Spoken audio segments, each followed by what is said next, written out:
السلام عليكم. اليوم غادي ندويو على واحد المشكل ولا نقدروا نسميوه مرض اللي منتشر بزاف عندنا في المجتمع ديالنا، واللي كيكونسومي لينا بزاف ديال الطاقه وكيسبب لينا بزاف ديال المشاكل النفسيه وما كيخليناش نعيشوا مرتاحين في حياتنا. ولكن قبل غادي نقرا عليكم واحد التعليق اللي انا فاش قريته اثر فيا بزاف، وهو اللي خلاني ندير هاد لا فيديو هادي. التعليق كيقول: ما قدرتش نغير من راسي، كنحاول نرضي كل شيء وما كنبغيش شي حد يتقلق مني، وهذا الشيء مرضني حتى في صحتي. كنظن بزاف ديال الناس غادي يلقاو راسهم في التعليق وغادي يكون عندهم نفس الاحساس، ولكن اجيو نشوفوا بعدا المشكل فين كاين. كلنا غادي نكونوا متفقين باللي الناس اللي كيبغيو يرضيو كل شيء هما ناس طيبين، عندهم قلب كبير وكيكونوا حساسين وكيخافوا يجرحوا الناس الاخرين. ولكن المشكل ماشي في اننا طيبين، المشكل هو اننا فاش كنبغيو نرضيو كل شيء على حساب راسنا، راحتنا، الصحه ديالنا ولا حتى الكرامه ديالنا، يعني كنقولوا فاش كيخصنا نقولوا لا، كنسمحوا فاش ما كيخصناش نسمحوا، كنضحكوا واخا داكشي اللي سمعناه ضرنا في خاطرنا وحرقنا بزاف من الداخل. هادشي مع الوقت وبلا ما نحسوا كنلقاو راسنا ولينا كنعيشوا حياتنا على حساب الناس الاخرين شنو بغاو منا وكيف بغاونا نكونوا، وماشي كيف ما بغينا حنا. وفي الاخير كتلقى راسك عيان ومقهور وغير كتكتب على راسك. دابا غادي نحاول نعرفوا علاش كنعيشوا هكا. كنظن ان هاد السلوك جاي من التربيه. كلنا فاش كنا صغار سمعنا دوك العبارات ديال لا حشومه، عيب تهضر هكا، سكوت، ما تبقاش تناقش، دير الخاطر لخالك، خالتك، عمك، عمتك، الجيران، الاستاذ، مول الحانوت، اي واحد تلاقيتي معاه خاصك دير ليه خاطر. ومع الوقت وحنا كنكبروا ولات عندنا قناعه انه باش الناس يبغيونا ويرضاو علينا خاصنا نرضيوهم وما نقولوا لهم لا على حتى شي حاجه ونديروا لهم خاطر، وخا يكون هذا الشيء على حساب الراحه ديالنا وحتى السعاده ديالنا. المهم هما يبقاو خاطرهم وفرحانين.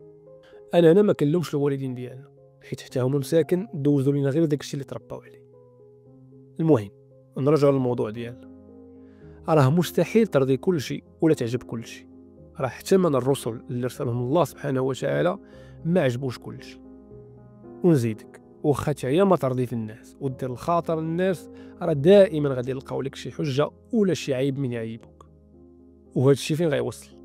غيوصلنا للضغط، ارهاق، القلق ولا لونكسيتي. كتولي تحس براسك ماشي انت، ضاغط راسك باش تعيش في واحد الشخصيه ماشي ديالك، غير باش يبقاو راضين عليك الناس، وكتنسى راسك شكون انت وشنو باغي.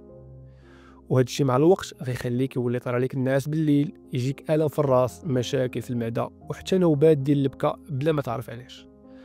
والسبب حيت خسرتي راسك باش ترضي الناس، وفي الاخير لا الناس راضين ولا انت مرتاح. دابا غندوزو للحل. شنو نقدروا نديروا باش نخرجوا من هذه الحاله ونربحوا راسنا؟ اول حاجه غتبدا بها هي انك تتعلم تقول لا. تعلم تقول لا بلا ما تحس بالذنب. خاصك تعرف انك في كل مره كتقول على شي حاجه اللي انت ما باغيهاش فراك كتقول لا لراسك. ثاني حاجه كون صادق مع راسك.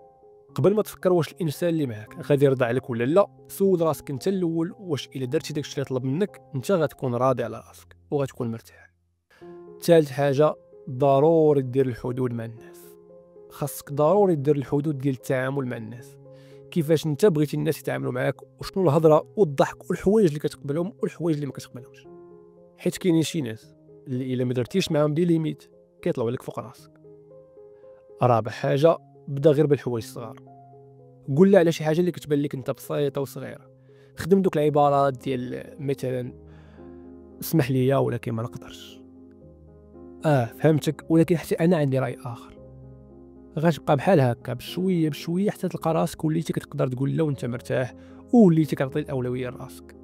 ونزيدك واحد الحاجه اخرى، الا درتي هذا الشيء كامل وتقلق منك الشخص اللي معاك فراه كيتعتبر هو اللي غلط وهو اللي ما مزيانش، حيت بغاك دير اكثر من جهدك باش تخليه بخاطره وما فكرش فيك انت كيفاش غتحس. كخلاصه، واخا تبغي الخير للناس ما تنساش تبغي الخير لراسك هو الاول. كون ظريف ولكن ما تكونش ضحيه، وما تخليش الناس يمسحوا فيك رجليهم ويطلعوا لك فوق راسك. وماشي مهم ترضي كلشي، المهم هو ترضي الله سبحانه وتعالى وترضي راسك وتحافظ على صحتك، حيت هادشي اللي غيعطيك القوه، الراحه، السعاده، السلام الداخلي والثقه في النفس. وما تخليش الخوف من ان الناس الاخرين ما يرضاوش عليك ويتقلقوا منك يسجنك في واحد النسخه اللي ماشي ديالك.